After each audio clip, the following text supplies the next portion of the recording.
Notre invité ce soir incarne une nouvelle génération d'artistes franco-congolais qui réinventent la musique de la diaspora. Avec son concept unique de soul congolaise, il fusionne rumba congolaise, soul américaine ou encore variété française pour créer un univers musical singulier. Dali Bumba, bonsoir et merci d'être avec nous. Bonsoir. Alors pour nos téléspectateurs qui peut-être ne vous connaîtraient pas, je vous propose qu'on regarde ensemble un extrait de votre nouveau clip qui s'intitule Transformer le seum en muse. Transformer le seum en muse. Transformer le seum en muse. Transformer le seum en muse. Transformer le seum en muse. Transformer le seum en muse. Transformer le seum en muse. Transformer le seum en muse.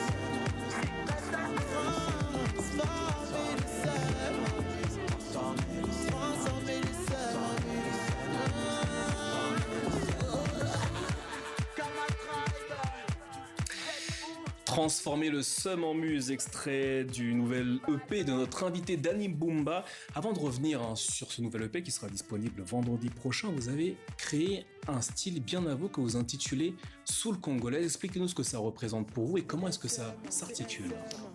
Alors, la soul congolaise, c'est le carrefour de plusieurs styles avec lesquels j'ai grandi. Donc, c'est comme si je vous disais là, Sam Cooke, les Beatles, Fela Kuti qui se retrouvent dans un studio de Papa Wemba et qui jamment tous ensemble. C'est une forme d'alchimie musicale. C'est ça.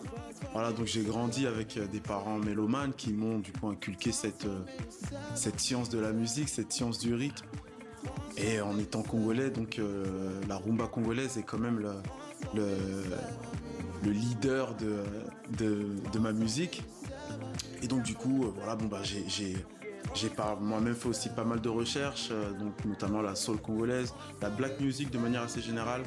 Donc, et tout ça, c'est un melting pot de toutes ces... Et c'est donc votre signature, d'une certaine façon. Signature qui vient à la soul congolaise. Je le disais, votre prochain EP sortira vendredi prochain. Son titre Transformer le seum en muse. 7 titres, 17 minutes. À travers ce projet, vous explorez les zones d'ombre de l'intime. Pour quelle raison ? Ça part. C'est vraiment un projet, je dirais presque thérapeutique, dans lequel moi je cherche à mettre en lumière des zones d'ombre qui, dans mon éducation, dans ma culture et dans la manière à laquelle j'ai grandi, sont souvent restées silencieuses, comme la santé mentale par exemple, des questions sur la santé mentale, des questions sur le consentement dans le rapport entre les hommes et les femmes. C'était des questions qui n'étaient pas assez abordées en mon sens. Et Alors vous dites qu'elles n'étaient pas assez abordées, c'est des choses auxquelles vous avez été directement confronté au travers de votre parcours musical ? Oui. Toutes mes chansons, comme j'aime bien dire, je fais pas de la chanson science-fiction. Je fais vraiment de la chanson qui reflète une part de ma vie très personnelle, ou alors une part de la vie des gens qui me sont très proches. Donc c'était donc des questions que j'avais envie d'aborder.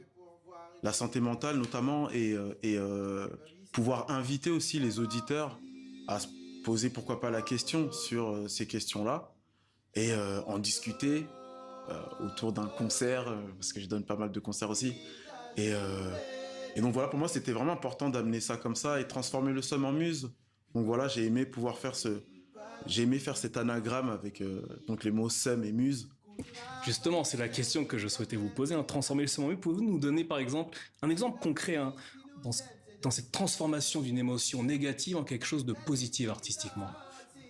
Typiquement, j'ai un titre dans cette EP que j'ai composé après une rupture amoureuse que j'ai vécue, qui a été très dure, disons pour moi, qui a été très dure. Et donc voilà, comme toutes les ruptures, la tristesse, ensuite la colère. Et donc le seum, c'est la colère. Et donc de cette colère, plutôt que de me laisser terrasser, envahir par cette colère, j'ai voulu en faire quelque chose. Donc j'en ai fait du rythme. Et au-delà d'être du rythme, c'est aussi un sujet qui touche beaucoup de personnes. La séparation, la douleur et tout ça. Donc tant qu'à faire, plutôt que de rester à pleurer tout seul dans son coin, Autant en faire quelque chose de lumineux. dansons ensemble. Vous travaillez beaucoup avec votre collectif, hein, les mélangeurs et des créatifs comme Aldo Hachemé, hein, pour vos clips. Cette dimension collaborative est-elle essentielle dans votre processus de création artistique? Oui, oui, pour moi c'est très important que dans mon travail je puisse refléter les valeurs de bienveillance, les valeurs d'amour, les valeurs de solidarité. Donc c'est pourquoi aujourd'hui mon équipe elle est majoritairement constituée de gens qui me sont proches, également dans ma vie personnelle. Donc pour moi c'était quelque chose qui était très important. Je lisais dans un bouquin de Bell Hooks qui disait que l'amour au travail permet un rendement beaucoup plus efficace, beaucoup plus grand. Donc du coup, effectivement, j'ai mis en pratique et je constate.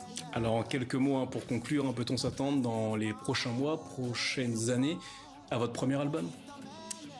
Je pense que oui, j'espère en tout cas. J'aime dire aussi que je mets plus la charrue avant les bœufs. J'aime pouvoir prendre le temps de faire les choses. J'aime pouvoir prendre le temps de célébrer déjà le P qui va arriver. Et oui, il y aura plein d'autres choses.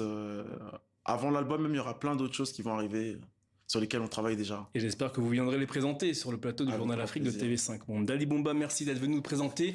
Merci Transformer le seum en muse, hein, c'est le titre de votre nouvelle EP qui sera disponible vendredi prochain. Merci à vous. C'est ça. Merci beaucoup. Ainsi